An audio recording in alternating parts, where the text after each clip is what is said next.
The air was heavy with tension as Alexander Hamilton stood facing Aaron Burr, the two men locked in a silent stare-down, their seconds and witnesses watching with bated breath.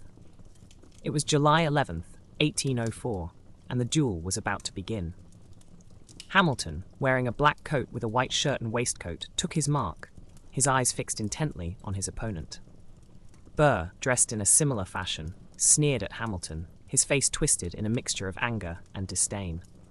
The two men had been bitter rivals for years, their feud fueled by politics, personal vendettas, and a deep-seated hatred for each other.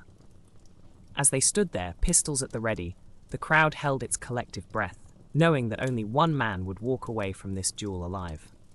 The rules of the duel had been meticulously laid out. 10 paces, turn and fire. The men would stand back to back, take 10 steps, turn and shoot.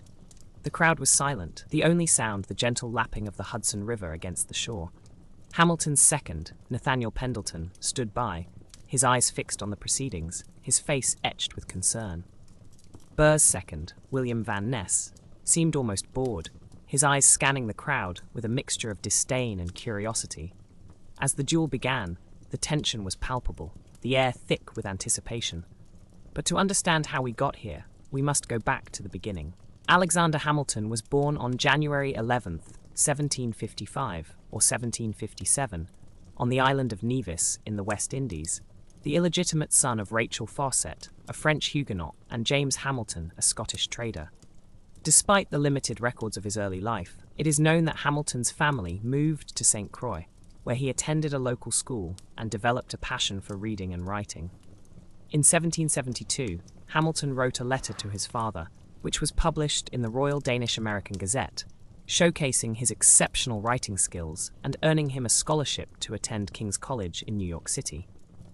At King's College, Hamilton studied law, literature, and philosophy, and became involved in the Patriot movement, writing several articles and pamphlets advocating for American independence from Britain. In 1775, Hamilton joined the Continental Army and served as aide-de-camp to General George Washington, playing a crucial role in the American Revolutionary War. After the war, Hamilton became a key figure in the Federalist Party and served as the first Secretary of the Treasury, where he implemented several key policies, including the creation of a national bank and a system of tariffs. As we delve deeper into Hamilton's life, we will see how his experiences shaped his views on politics, economics, and society, ultimately leading to the fateful duel that would claim his life. As the duel began, the crowd held its breath, the only sound the ticking of the clock and the gentle rustling of the leaves in the trees. Hamilton and Burr stood back to back, their pistols at the ready, their eyes fixed on the horizon. The tension was palpable, the air thick with anticipation. And then, in an instant, it was over. The sound of a pistol firing echoed through the air, followed by a faint cry of pain. Hamilton stumbled backwards, his eyes wide with shock, his hand clutching his chest. The crowd gasped in horror as Hamilton fell to the ground, his life slipping away with each passing moment. The duel had lasted only a few seconds, but its consequences would be felt for centuries to come. As Hamilton lay dying, he knew that his legacy would live on, his contributions to American history forever etched in the annals of time. And yet, as the crowd gathered around him, trying to stem the flow of blood from his wound, Hamilton's mind was not on his own mortality, but on the future of the nation he had helped to shape. He thought of his wife, Elizabeth, and their children, and the countless Americans who had come to rely on him for guidance and leadership. As the life drained from his body, Hamilton's thoughts turned to the unfinished work that lay before him, the dreams he had yet to fulfill, and the promises he had yet to keep. In the end, it was not the duel that defined Hamilton, but his unwavering commitment to the principles of liberty, justice, and equality. As the sun began to set on that fateful day, casting a golden glow over the Hudson River, Hamilton's legacy was already being written, his name etched in the history books as one of the greatest Americans of all time. And as the crowd dispersed, each person carrying with them a sense of sorrow and loss, they knew that they had witnessed something truly historic, a moment that would be remembered for generations to come. The sound of the pistol still echoed in their minds, a stark reminder of the fragility of life and the enduring power of legacy. Alexander Hamilton's life was a testament to the power of hard work and determination. But to understand the man, we must first delve into the world that shaped him. The island of Nevis, where Hamilton was born, was a British colony in the West Indies, with a population of around 10,000 people, mostly slaves, in the mid-18th century. The island's economy was driven by sugar plantations, which relied heavily on slave labor, and the sound of the sugarcane mills and the smell of molasses filled the air. Rachel Fawcett, Hamilton's mother, was a French Huguenot, and her family had fled to the island to escape persecution in France. James Hamilton, Alexander's father, was a Scottish trader who had made his fortune in the West Indies, and the two met on Nevis, where they started a family. The Hamiltons' life on Nevis was marked by struggle and hardship, with the island's sugar plantations facing significant challenges, including soil depletion and pest infestations, which led to a decline in sugar production and a subsequent economic downturn. In 1765, the British government imposed the Sugar Act, which further exacerbated the economic difficulties faced by the island's planters, and the Hamiltons were forced to move to St. Croix, another island in the West Indies, in search of better opportunities. St. Croix was a Danish colony, and the island's economy was more diverse, with a mix of sugar plantations, cotton farms, and trade. The Hamiltons settled in the town of Christiansted, where James Hamilton worked as a trader and Rachel managed a small shop, selling goods to the local population. Alexander, who was around 10 years old at the time, attended a local school where he developed a passion for reading and writing, and his teacher, Reverend Hugh Knox, recognized his exceptional abilities and encouraged him to pursue his education. The West Indies in the mid-18th century was a complex and dynamic region, with multiple European powers vying for control and influence. The British, French, Spanish, and Danish all had colonies in the region, and the tensions between them were palpable. The 7 Years' War, which had ended in 1763, had left the region in a state of flux, with many of the smaller islands changing hands. The Hamiltons' move to St. Croix was likely driven by a desire to escape the economic difficulties faced by Nevis, but it also exposed them to the broader currents of regional politics. Alexander's early life was marked by a sense of dislocation and uncertainty, as his family moved from one island to another in search of better opportunities. However, it was on St. Croix that Hamilton developed his skills as a writer and thinker, skills that would serve him well in his future career as a statesman and politician. As Alexander grew older, he became increasingly aware of the social and economic tensions that surrounded him. The West Indies was a region of stark contrasts, with wealthy plantation owners living in luxury alongside impoverished slaves and struggling small farmers. The Hamiltons themselves were not wealthy, and Alexander's father struggled to make a living as a trader. However, they were also not poor, and Alexander's education and social status set him apart from the majority of the population. This ambiguous position would shape Alexander's worldview and inform his future politics, as he struggled to reconcile his own privileged position with the injustices that surrounded him. In 1769, Alexander began working as a clerk in the office of Nicholas Kruger, a wealthy merchant on St. Croix, where he gained valuable experience in trade and commerce and developed a deep understanding of the economic systems that underpinned the West Indies. The West Indies, in the late 18th century, was a region of significant cultural and intellectual ferment. The Enlightenment values of reason, individualism, and progress were spreading rapidly, and many of the region's intellectuals and politicians were deeply engaged with the latest ideas from Europe. Alexander Hamilton, who was then in his early teens, was deeply influenced by these ideas, and he spent many hours reading and discussing the works of thinkers such as John Locke and David Hume. His education and intellectual curiosity set him apart from his peers, and he began to see himself as a future leader and statesman. In 1772, Alexander wrote a letter to his father, which was published in the Royal Danish American Gazette, showcasing his exceptional writing skills and earning him a scholarship to attend King's College in New York City. This was a significant turning point in Alexander's life, as it marked his transition from a provincial island boy to a young man with ambitions that stretched far beyond the West Indies.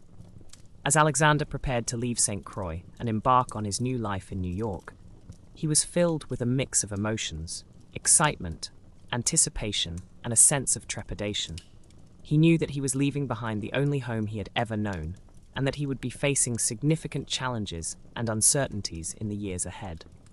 However, he was also driven by a deep sense of ambition and a desire to make a name for himself in the world.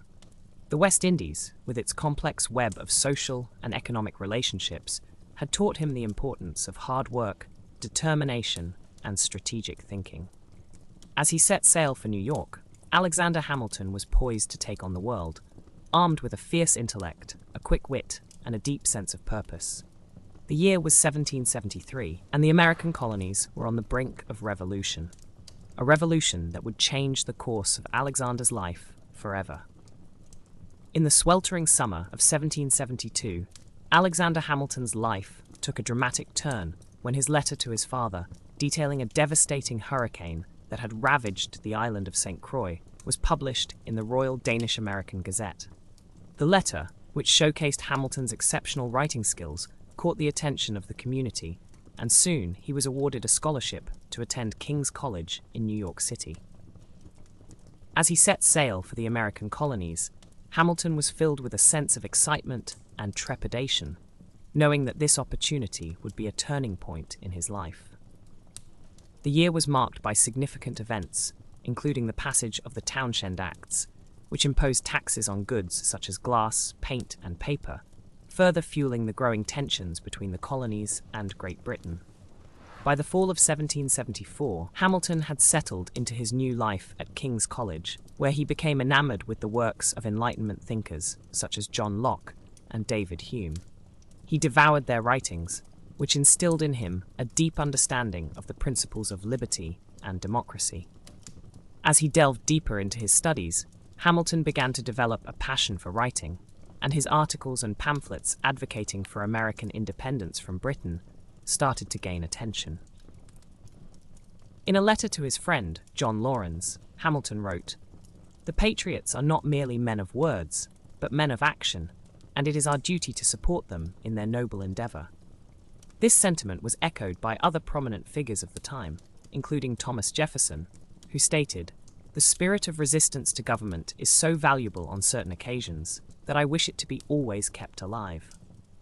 The quote, taken from Jefferson's letter to Abigail Adams, highlights the growing sense of resistance among the colonists.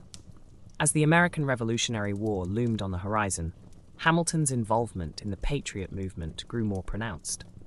In 1775, he joined the Continental Army, where he served as aide-de-camp to General George Washington, a position that would prove pivotal in shaping his future. Washington, impressed by Hamilton's intellect and dedication, soon came to rely on him as a trusted advisor. In a letter to the Continental Congress, Washington wrote, "I have the pleasure to introduce to you Mr. Alexander Hamilton, a young gentleman of great merit and promise, who has offered his services to our cause." The letter, dated March 14, 1777, demonstrates the high regard in which Washington held Hamilton. As the war raged on, Hamilton played a crucial role in several key battles, including the Battle of Trenton, where he helped to secure a decisive victory for the Continental Army. The aftermath of the war saw Hamilton emerge as a key figure in the Federalist Party, where he would go on to shape the country's financial system and advocate for a strong central government. In 1789, he was appointed as the first Secretary of the Treasury, a position that allowed him to implement several key policies, including the creation of a national bank and a system of tariffs. The Revenue Cutter Service, established in 1790, was one such policy, designed to enforce tariffs and prevent smuggling. Hamilton's vision for the country's financial future was outlined in his report on the National Bank, which he submitted to Congress in 1790. The report, which argued for the establishment of a national bank, was met with resistance from Thomas Jefferson and James Madison, who feared that it would concentrate too much power in the hands of the federal government. Despite these challenges, Hamilton's determination and persuasive abilities ultimately won out, and the National Bank was established in 1791. As Hamilton's influence grew, so did his reputation as a brilliant and ambitious statesman. His authorship of many of the Federalist Papers, a series of essays that argued in favor of the ratification of the United States Constitution, cemented his position as one of the leading thinkers of his time. In Federalist No. 1, Hamilton wrote, "It has been frequently remarked that it seems to have been reserved to the people of this country, by their conduct and example, to decide the important question whether societies of men are really capable or not of establishing good government from reflection and choice." The essay, published on October 27, 1787, highlights Hamilton's commitment to the principles of democracy and his belief in the ability of the American people to create a just and effective government. The Federalist Papers, which were written in collaboration with James Madison and John Jay, remain some of the most important and influential works in American political history. The years that followed were marked by both triumph and tragedy, as Hamilton faced numerous challenges, including a highly publicized affair with Maria Reynolds, which threatened to tarnish his reputation. In a letter to his wife, Eliza, Hamilton wrote, "I have been the victim of a plot, and my reputation has suffered as a result." The letter, dated August 25, 1797, demonstrates the personal toll that the affair took on Hamilton and his family. Despite these setbacks, Hamilton continued to play a pivotal role in shaping the country's future, and his legacy extends far beyond his political accomplishments. His impact on the United States financial system and his authorship of many of the Federalist Papers have had a lasting influence on American history. As the sun began to set on Hamilton's life, he found himself facing one final challenge, a duel with Aaron Burr, which would ultimately prove fatal. The duel, which took place on July 11, 1804, was the culmination of a long-standing feud between the two men, and it would have far-reaching consequences for the country. In the words of Nathaniel Pendleton, Hamilton's second, the duel was a tragic event, and one that would be remembered for generations to come. The quote, taken from Pendleton's account of the duel, highlights the sense of tragedy and loss that surrounded Hamilton's death. As the news of Hamilton's passing spread, the nation was plunged into mourning, and his legacy as one of the most influential figures in American history was forever cemented. The impact of his death was felt across the country, with many prominent figures, including George Washington, paying tribute to his memory.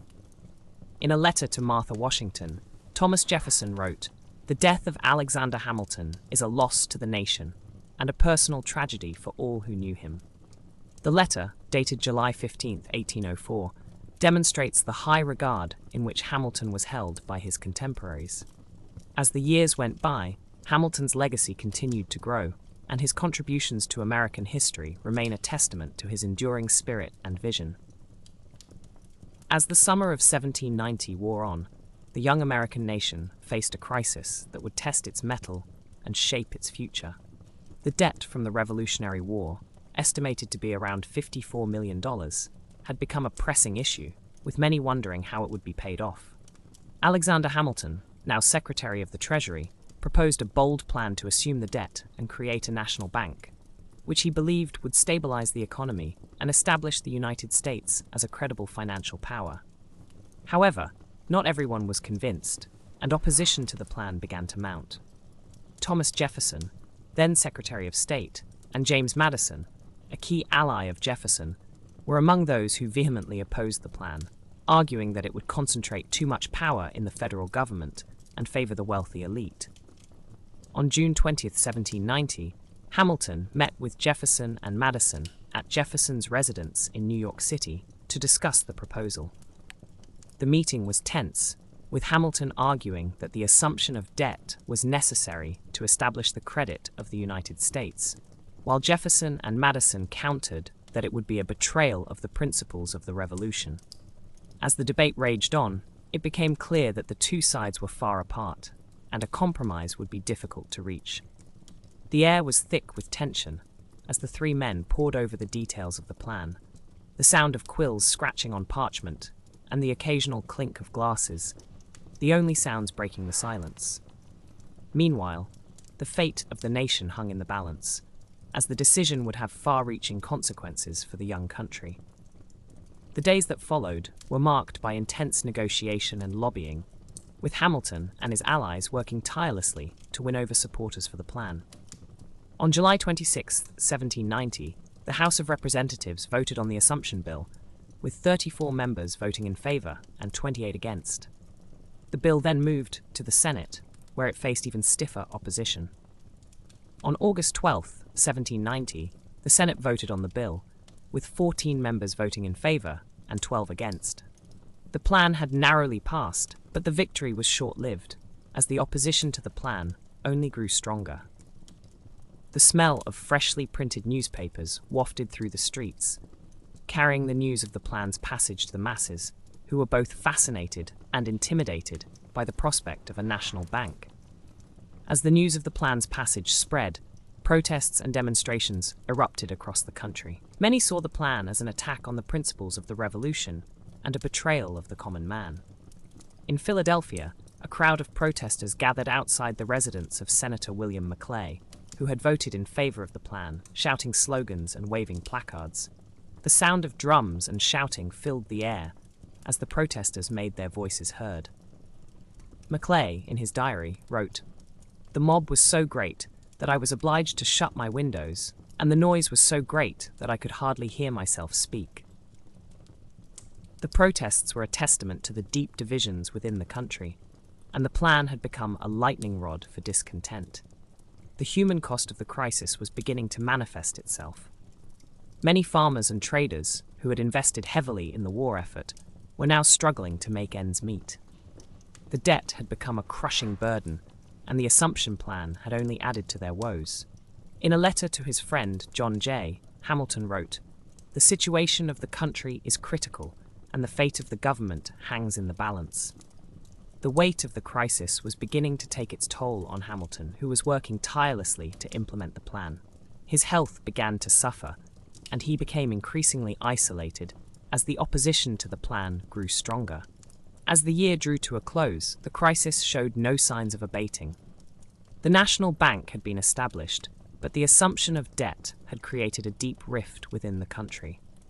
The decisions made by specific people on specific days had far-reaching consequences, and the nation was now poised on the brink of a great experiment. The outcome was far from certain, and the future of the United States hung precariously in the balance. In the words of Hamilton, "The die is cast, and the fate of the country will be decided in the next few years." The silence that followed was oppressive, as the nation held its breath, waiting to see what the future held. The crisis had brought the nation to a crossroads, and the choices made now would shape the course of history. The sound of horse hooves echoed through the streets as messengers rode back and forth, carrying the news of the plan's passage to the farthest reaches of the country. The fate of the nation was being decided, and the consequences of the decision would be felt for generations to come.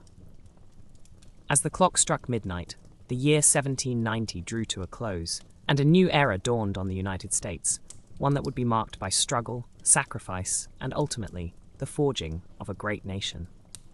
The darkness of the night was absolute, but the future was bright, and the possibilities endless. Tension thickened in the air on the morning of July 11, 1804, as Alexander Hamilton paced the banks of the Hudson River, the chill of the water contrasting with the heat of his thoughts. It was here, in Weehawken, New Jersey, that Hamilton prepared for a duel that would alter the course of not just his life, but the very fabric of American history. The stakes were as high as the political turmoil that surrounded him. His reputation, his legacy, and ultimately, his life hung in the balance. Burr, his rival, stood at the ready, an embodiment of the fierce political divisions that had torn the nation apart. The duel was a culmination of years of animosity, a conflict that had simmered since Hamilton's sharp criticism of Burr's character and political ambitions. Their differences had been laid bare during the election of 1800, a bitter contest where Hamilton's allegiance to Thomas Jefferson over Burr marked a turning point in their relationship. As he awaited the signal to begin, Hamilton held tightly to a letter he had written the night before, a farewell to his wife, Eliza. "I feel that I shall not be long for this world," he had penned, the words heavy with foreboding. Hamilton had already faced many battles, but this one was uniquely personal, a duel that would end in bloodshed.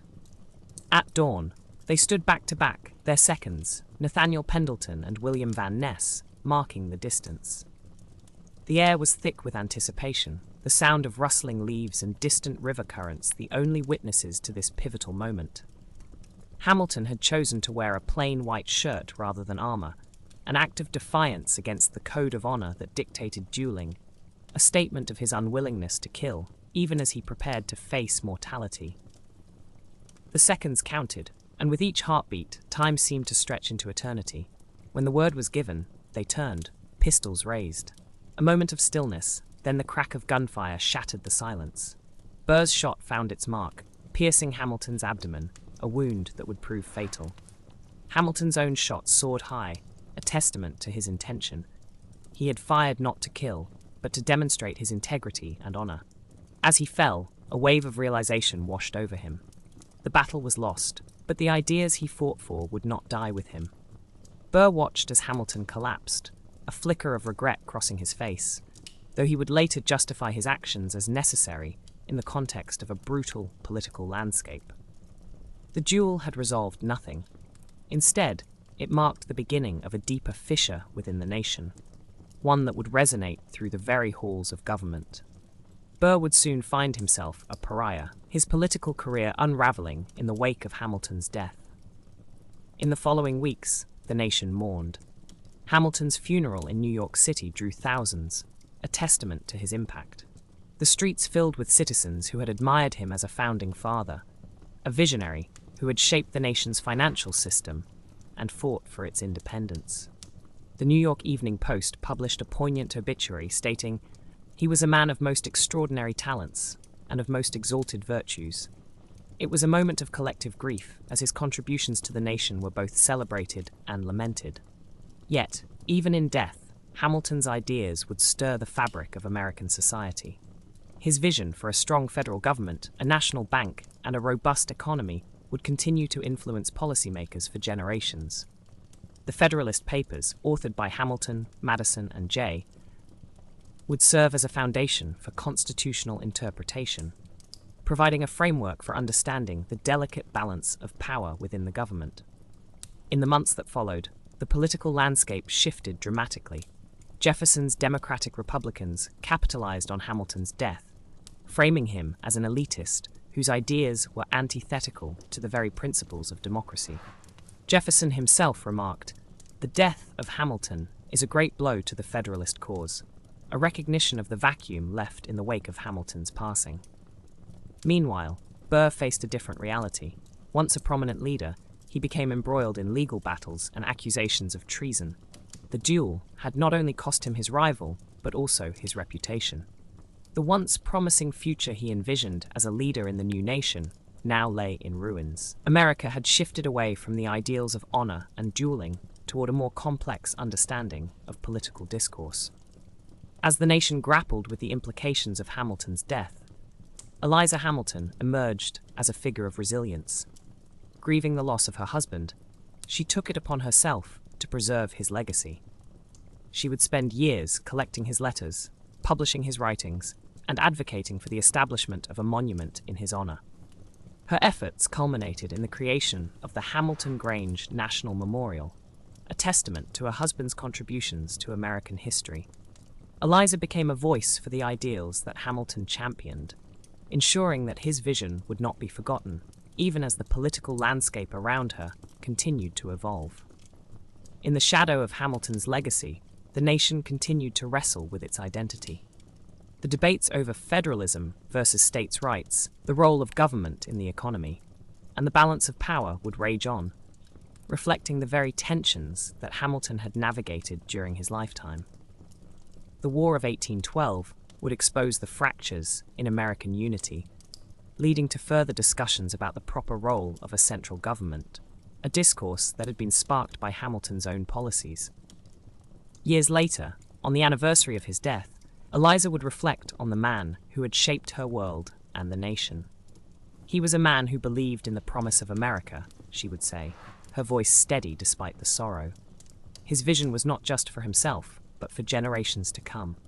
In that moment, she captured the essence of Hamilton's impact. His ideas, forged in the crucible of revolution and struggle, remained alive. As the years turned into decades, Hamilton's influence only grew.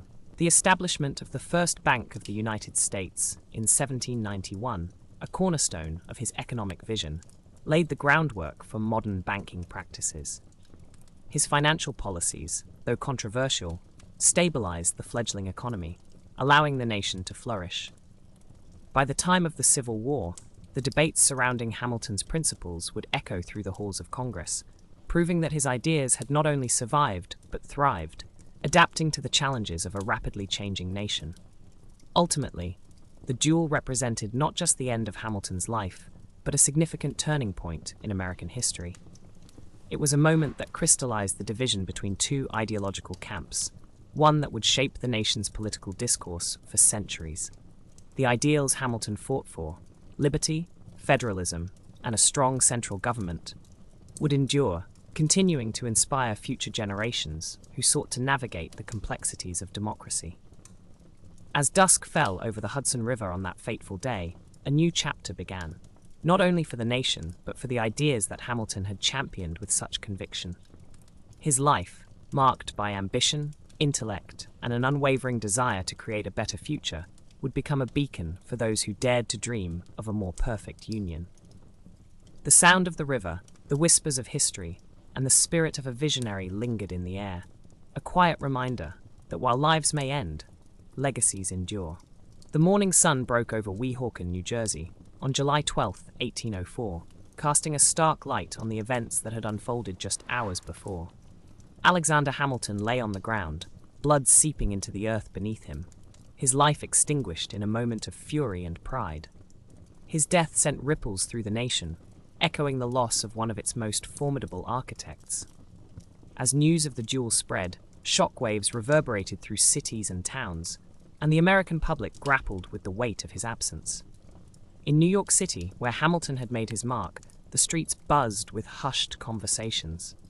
People gathered in small clusters, their whispers punctuated by the sound of footsteps on cobblestone. "He was the man who put our country on the map," an elderly merchant murmured, his voice heavy with grief. "Without him, how will we navigate these turbulent waters?" The bustling life of the city carried on, but the shadow of Hamilton's death loomed large. Eliza Hamilton, his widow, was thrust into a world turned upside down.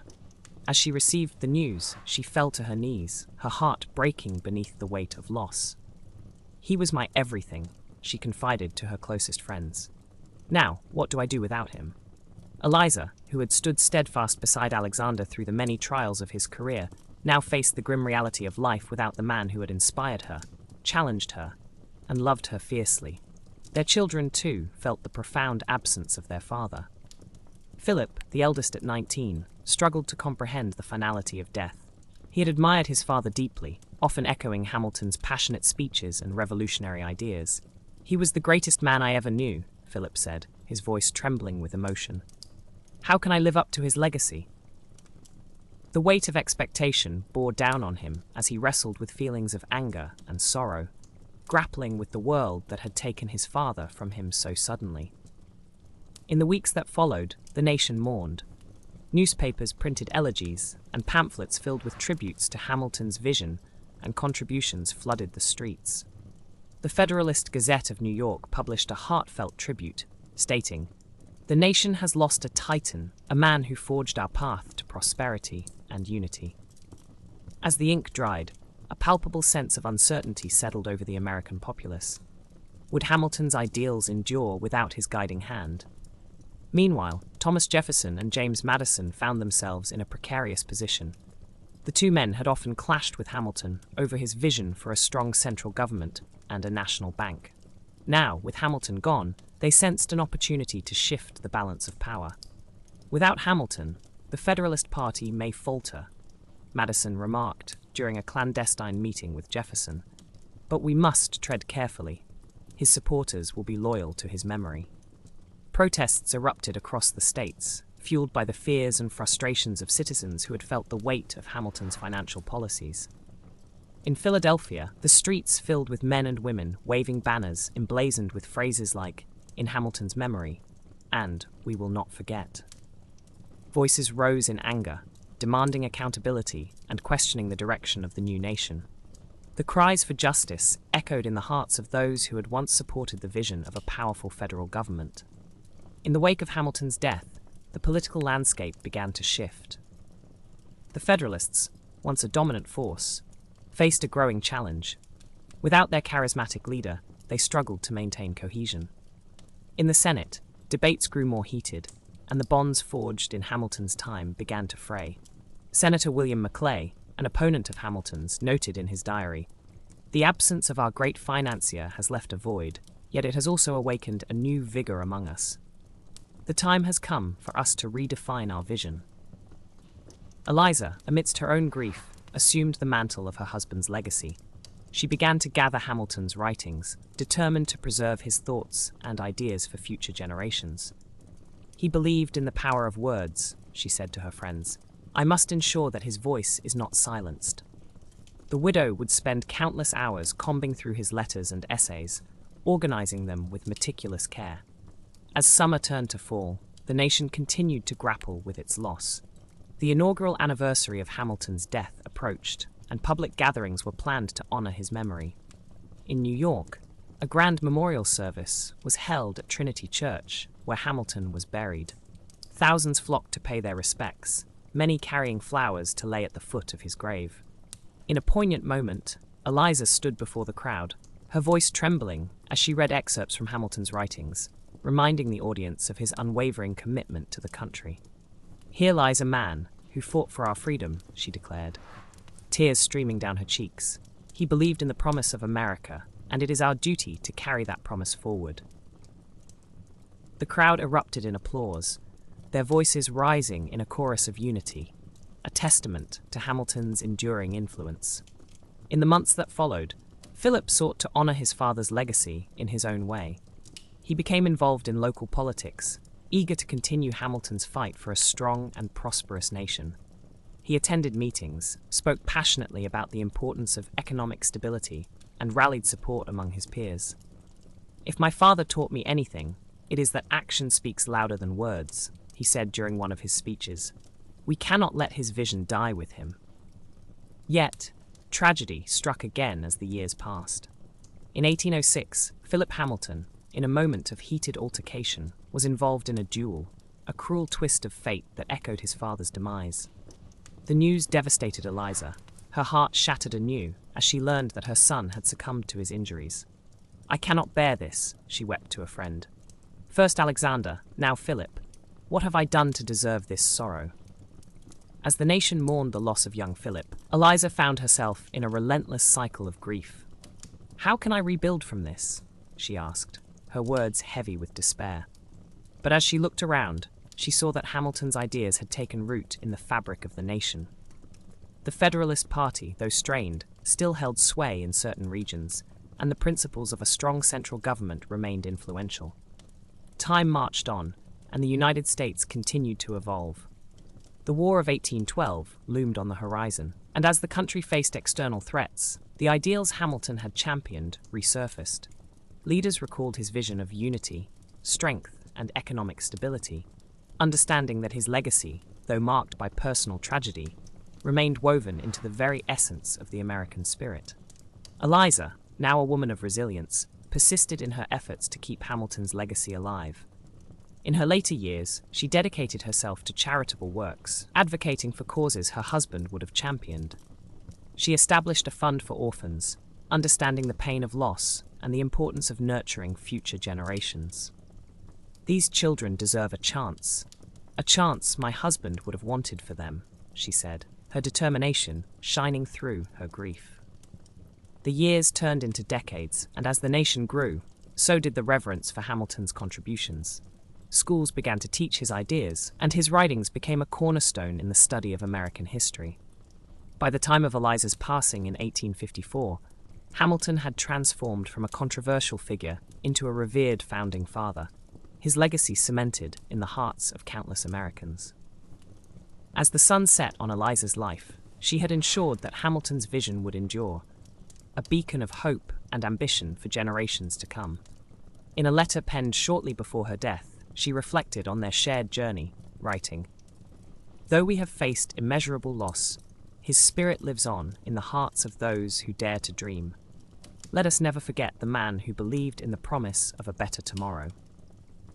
In the years that followed, Hamilton's life and work became a testament to the complexities of ambition and sacrifice, a narrative woven into the very fabric of the nation he had helped to forge. And as the world turned, the echoes of his voice remained, whispering through the corridors of history, a reminder that the pursuit of greatness often comes at a profound cost. The news of Alexander Hamilton's death spread like wildfire across the fledgling nation.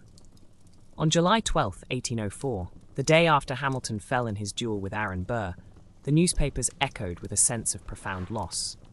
The New York Evening Post declared, "A man of genius and talents, who has stood forth as a champion of freedom and justice, has fallen." The nation mourned not just a man, but the very ideals he had fought for.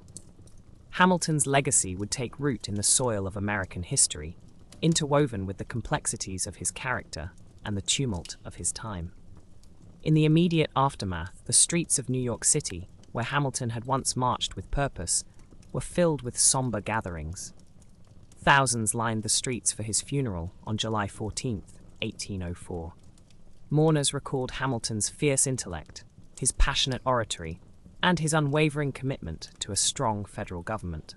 The Reverend John M. Mason, who officiated the service, stated, "He was a man of the people, who, in the integrity of his heart, sought their welfare."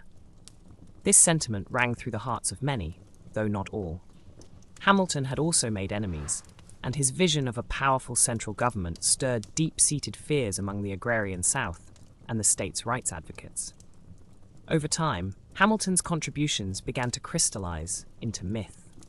He became a symbol of ambition and the immigrant experience, a narrative that resonated through the ages.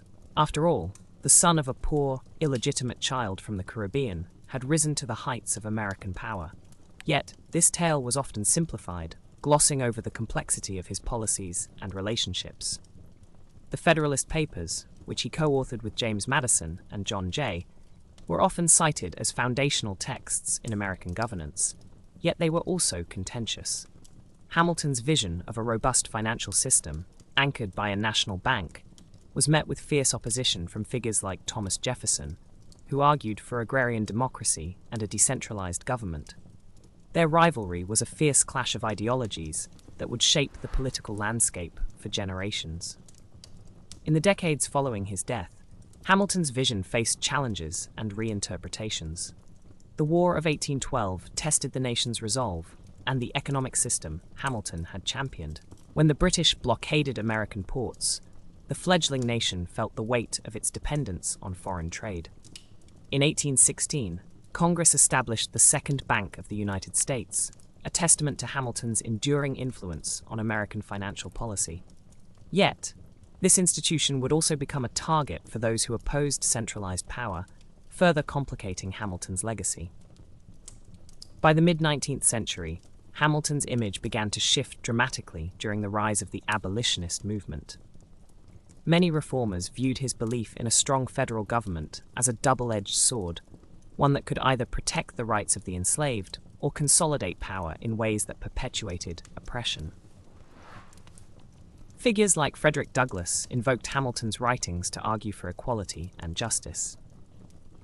In a speech from 1852, Douglass proclaimed, "The principles of Hamilton are as applicable to the enslaved African as to the free white man."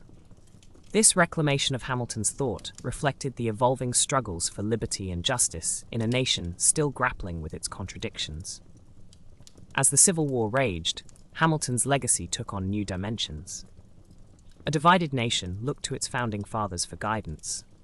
The Union's victory would solidify the federal government's power, a realization that echoed Hamilton's own arguments for a strong central authority. Yet, as Reconstruction unfolded, Hamilton's vision was once again challenged. His financial policies, which had initially aimed at creating a prosperous nation, were now scrutinized in the context of economic inequality and systemic racism. The very institutions he helped establish were now entwined in the fabric of a society still grappling with the profound implications of its own founding. In the late 9th and early 20th centuries, Hamilton's mythologized story continued to morph. He became a touchstone for American exceptionalism, representing the immigrant spirit that fueled the nation's progress. Schoolchildren learned of his remarkable rise and viewed him as a hero who embodied the American dream. Yet, the complexities of his policies and their implications often remained obscured. The portrayal of Hamilton in popular culture began to crystallize, culminating in portrayals in literature, theater, and eventually 20th century musicals. By the time Lin-Manuel Miranda premiered Hamilton in 2015, the narrative had shifted once more. The musical brought Hamilton's story to a new generation, blending hip-hop and historical narrative with a diverse cast that reflected contemporary America. Miranda's work ignited a national conversation about race, representation, and the legacy of the Founding Fathers. Through this lens, Hamilton was re-examined not just as a hero, but as a figure whose policies had far-reaching consequences that continued to reverberate in modern society. "I am not throwing away my shot" became a rallying cry, echoing the ambition that had driven Hamilton in life. Yet, with this renewed interest also came scrutiny. Critics questioned the romanticized portrayal of a man who had been both a visionary and a controversial figure. The complexities of his relationship with slavery, his financial dealings with slaveholders, and his stance on the institution were thrust into the spotlight. Historians began to explore the contradictions inherent in Hamilton's legacy. How could a champion of freedom also be complicit in a system that denied it to others? The conversation surrounding Hamilton became a microcosm of broader discussions about American identity and the ongoing struggle for equality. As America moved deeper into the 21st century, Hamilton's legacy continued to provoke debate. Statues were erected in his honor, and his face graced the $10 bill, symbolizing a recognition of his contributions to the nation's financial system. Yet this recognition was not without controversy. Activists questioned the appropriateness of memorializing figures with complex and often troubling legacies. In 2020, amidst a national reckoning over race and historical memory, calls to reassess whose stories are told and celebrated grew louder. Hamilton's life became a case study in the power of narrative and the responsibility that comes with it. In the end, what do we owe to Hamilton, and what have we lost?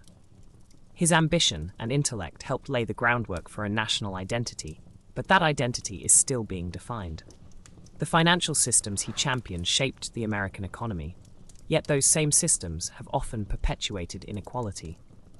As the nation grapples with its past, Hamilton stands as a reminder of both the potential for greatness and the dangers of unchecked power. To remember Hamilton is to embrace the complexity of his legacy, a legacy marked by brilliance and contradiction, ambition and tragedy. He sought to forge a nation, and in doing so, he left behind a tapestry woven from both triumph and turmoil. As the modern world continues to evolve, Hamilton's story remains a vital thread in the ongoing narrative of America, a reminder that history is not just a series of events, but a living, breathing conversation about who we are and who we strive to be. As the night deepens and the stars twinkle in the heavens, perhaps it is fitting to reflect on Hamilton's own words, penned in the Federalist Papers. "A nation which can prefer disgrace to danger is prepared for a master and deserves one." In the quiet of our own thoughts, we must ask ourselves what we choose to embrace and what we choose to confront as we navigate the legacy that he left behind. For in understanding Hamilton, we come to understand not just a man, but the enduring complexities of a nation forever in the process of becoming. In the aftermath of Alexander Hamilton's death, a silence fell over the nation he had tirelessly sought to shape. His funeral on July 14, 1804, drew thousands of mourners, reflecting a profound loss felt across the young republic. People gathered in New York City, hundreds lining the streets, their faces etched with sorrow, as they recognized a singular truth. Hamilton was not merely a politician, he was a symbol of ambition and possibility. His life, marked by relentless striving and a fierce intellect, invites contemplation on the nature of human ambition and its consequences. Hamilton's story is an exploration of the heights one can reach when fueled by a relentless desire to succeed. Born an illegitimate child on a Caribbean island, he emerged from obscurity, propelled by tenacity and a keen mind. He once wrote, "I am not a great man, but I was born with great ambition." This ambition saw him ascend to the highest echelons of power, yet it also led him to make choices that would shape his legacy, both admired and contested. His vision for a strong federal government and a robust financial system was met with fierce opposition, particularly from Thomas Jefferson and his allies. Their disagreements underscored a deeper philosophical divide about governance and individual liberties, a debate that continues to echo in contemporary politics. Yet, ambition, like a double-edged sword, can also lead to downfall. Hamilton's relentless pursuit of greatness culminated in a tragic duel with Aaron Burr.